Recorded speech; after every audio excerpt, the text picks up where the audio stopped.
नमस्ते। मैं विश्व भारती हिंदी की ऑनलाइन कक्षाएं प्रारंभ कर रही हूँ। आज का विषय पाठ 1 सूरदास के पद, सीबीएसई बोर्ड क्लास 10th। सबसे पहले आइए पढ़ते हैं कवि परिचय।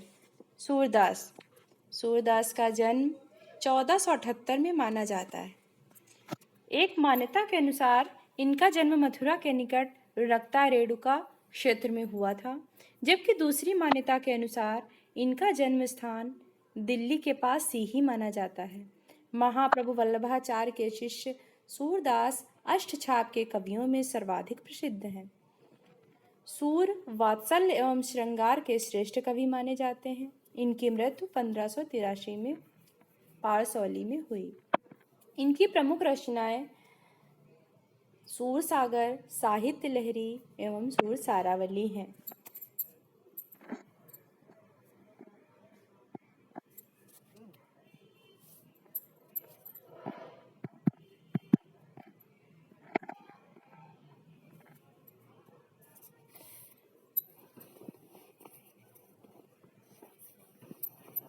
आइए सबसे पहले जानते हैं, पहला पद पढ़ते हैं।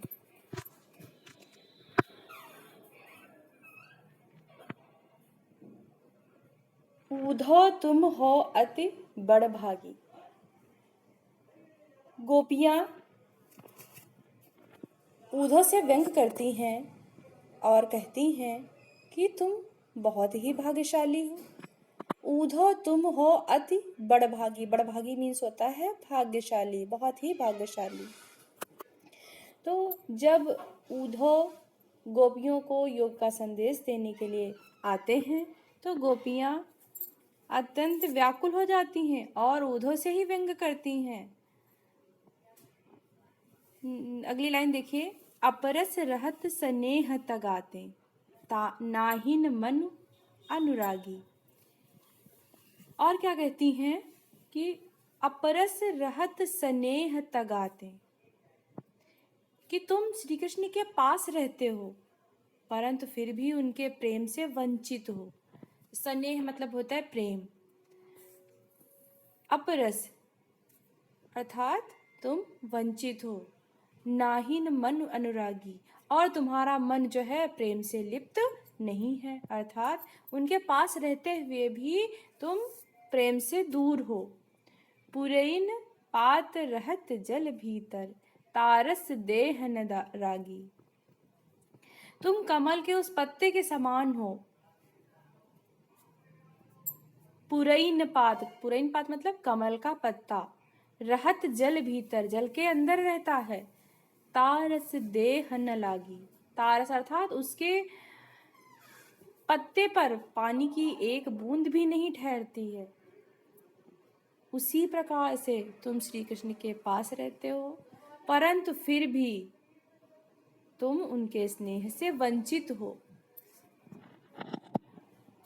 जो जल माही तेल की गागरी, और वो उदाहरण देती हैं किस प्रकार से, कि जिस प्रकार से जल में तेल की गगरी को भिगोया जाता है परंतु बूंद न ताको लागी, उस पर जल की एक बूंद भी ठहर नहीं पाती। ठीक उसी प्रकार से तुम भी श्री कृष्ण के पास रहते हो। श्री कृष्ण को प्रेम रूपी नदी बताती हैं कि श्री कृष्ण की प्रेम रूपी नदी के पास रहते हुए भी, उनके साथ रहते हुए भी तुम उसमें स्नान करने की बात तो बहुत दूर की है। प्रीत नदी में पांव न बुरियो, तुमने श्री कृष्ण रूपी प्रेम की नदी में पैर भी नहीं डुबोए हैं। दृष्टि न रूप परागी, तुम बहुत विद्वान हो इसलिए कृष्ण के प्रेम में नहीं रंगे, परंतु हम गोपिकाएं अत्यंत भोली भाली हैं इसलिए हम उनके प्रति ठीक उसी प्रकार से आकर्षित होती हैं।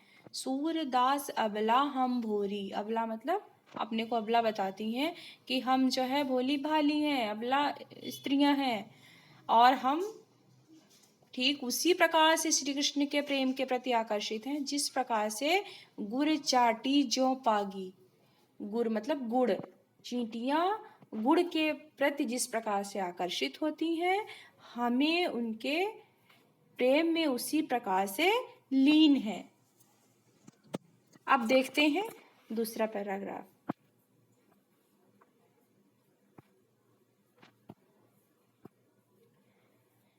मन की मन ही मांझ रही। इन पंक्तियों में गोपियां उद्धव से कहती हैं कि उनकी बात मन की मन ही मांझ रही, उनकी मन की बात उनके ही मन में रह गई। वो अपनी बात श्री कृष्ण से नहीं कह पाई, जबकि वो श्री कृष्ण से बहुत कुछ कहना चाहती थी, परंतु अब वे अपनी बात को श्री कृष्ण से नहीं कह पाएंगी। कहिए जाई कौन पे उद्धव नाही परत कही। वे उद्धव को अपने संदेश देने का उचित पात्र नहीं समझती हैं और क्या कहती हैं उनसे कि उन्हें अपनी बातें सिर्फ जो है श्री कृष्ण से करनी है, किसी और को कह करके वो संदेश नहीं भेज सकती।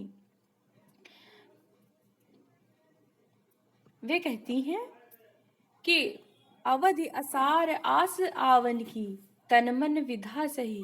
अवधि मतलब होता है समय। वे कहती हैं कि इतने समय से कृष्ण के लौट कर आने की आशा में ही हम अपने शरीर को धारण किए हुए हैं। हम इसीलिए जीवित हैं कि हम उनके श्री कृष्ण के आने की प्रतीक्षा में अभी तक जीवित हैं। और इस प्रकार से तन मन विथा सही इस प्रकार से हम अपने शरीर की, अपने मन के व्यथा को, उसके कष्ट को अभी तक सहन कर रही हैं। अब इन जोग संदेशन सुनी सुनी विरहिन विरह दही। अब इन योग के संदेशों को सुन कर के हमारी विरह की अग्नि जो है और भी तेज हो गई है। चाहती हुती गुहार जितहिते उड़ते धार बही। और आज जब ऐसे समय में कोई अपने रक्षक को पुकारता, गुहारना मतलब गुहार लगाना अर्थात पुकारना, तो चाहती होती गुहार जितहिते उड़ते धार बही, कि मैं जिससे ही जो मेरी रक्षा करने वाले हैं वही जो है हमारे दुख का कारण बने हुए हैं। ऐसे समय में कोई अपने रक्षक को पुकारता है, परंतु जो हमारे रक्षक हैं वही आज हमारे दुख का कारण है। तो हे उद्धव, सूरदास अब धीर धरे ही क्यों। धीर मतलब धैर्य को क्यों धारण करूं, मर ज्यादा न लही। गोपियां कहती हैं कि हे उद्धव, अब हम धीरज क्यों धरें, कैसे धरें, जब हमारी आशा का एकमात्र तिनका भी डूब गया। प्रेम की मर्यादा है कि प्रेम के बदले प्रेम दिया जाए, पर श्री कृष्ण ने क्या किया, उन्होंने हमारे साथ छल किया, उन्होंने मर्यादा का उल्लंघन किया।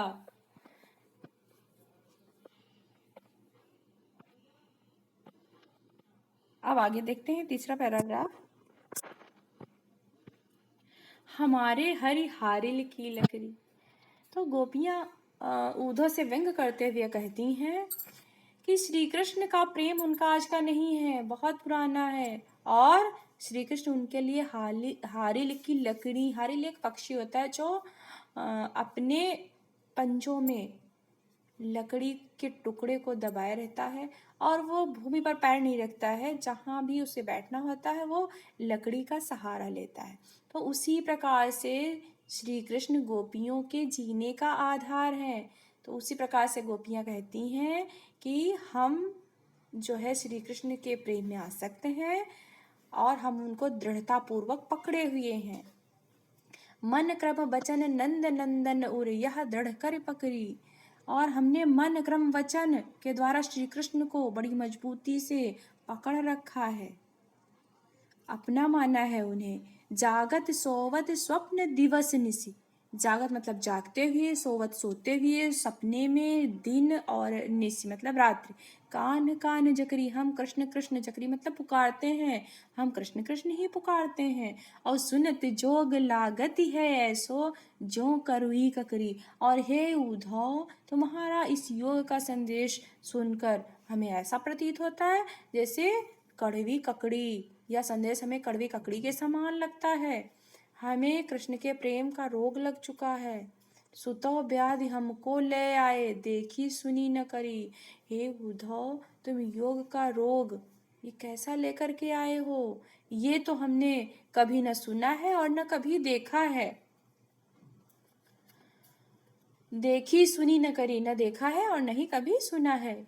यह तो सूर तिन्ह ले सौंपो जिनके मन चकरी। सूरदास जी कहते हैं यह योग का संदेश जो आप लेकर के आए हैं ये उनको ही जा करके देना जिनके मन चंचल हैं, जिनका मन इधर उधर भटकता है। हमारा मन तो पहले ही श्री कृष्ण के पास लग चुका है।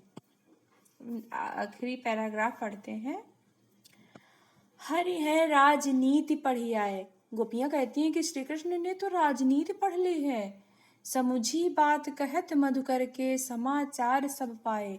गोपियां बात करती ही व्यंग पूर्वक कहती हैं कि वे तो पहले से ही बहुत चालाक थे और अब उन्होंने बड़े बड़े ग्रंथ पढ़ लिए हैं और भी चालाक हो गए हैं। राजनीति पढ़ ली है उन्होंने, जिससे उनकी बुद्धि और भी विकसित हो गई है।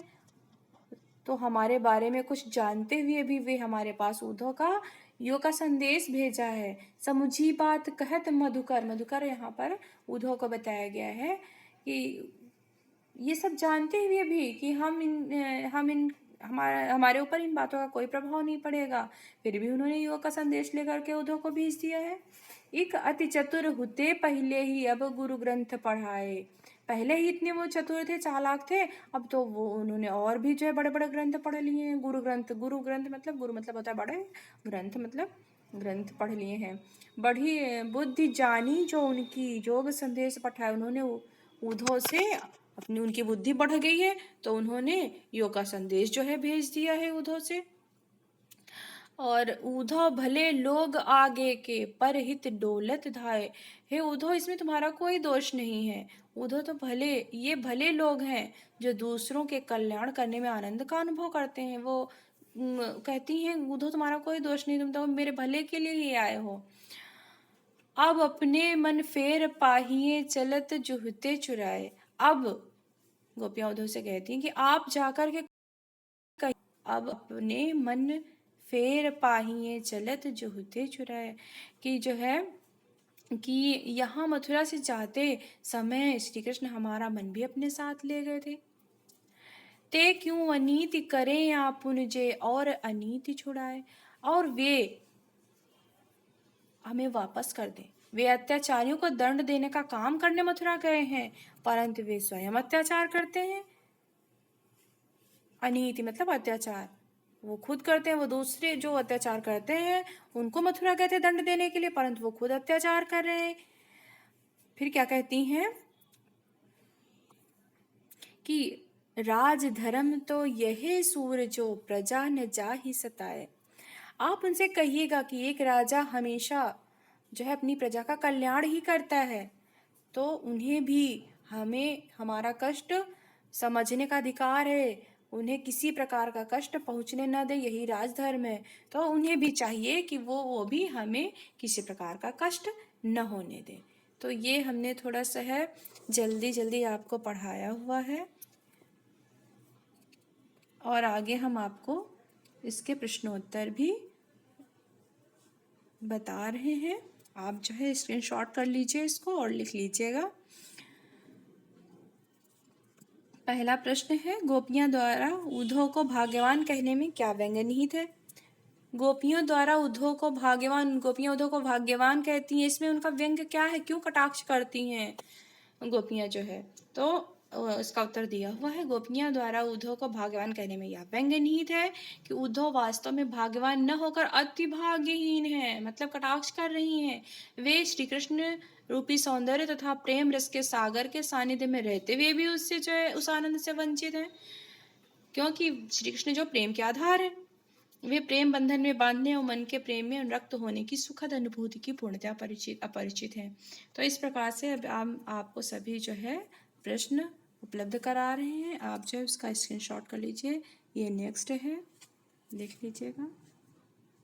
4, 5th and 6th, next 7th, 8th, 9th, 10th। धन्यवाद। आशा है आज की कक्षा आपको समझ में आई होगी। अगली वीडियो आपको सबसे पहले मिले उसके लिए इसे सब्सक्राइब कीजिए एवं बेल आइकन दबाइए। धन्यवाद।